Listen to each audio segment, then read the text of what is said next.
Alaku cadem siau paduk yang abai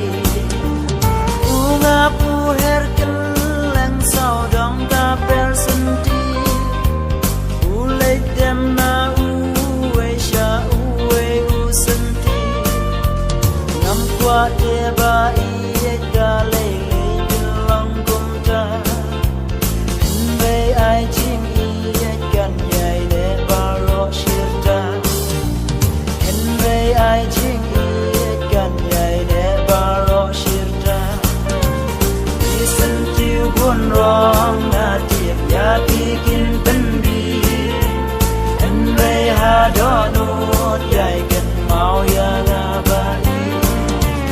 Listen to gun rong na tiap ya bikin pendi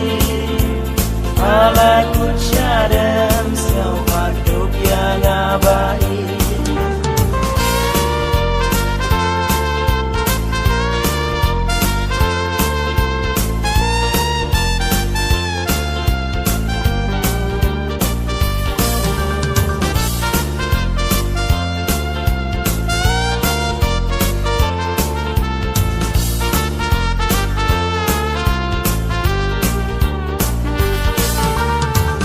Poliu hap deng karish kapin jalenti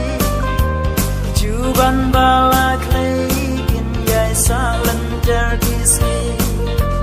Hapok hindai lat bait buat bakla lenti Lawe bab nurnai haper teingin sayo Lawe bab nurnai haper teingin sayo Gun rong na tiap ya bikin pendi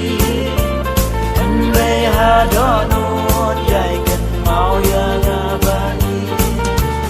Listen to gun rong na tiap ya bikin pendi Alaku cadem siau paduk ya ngabai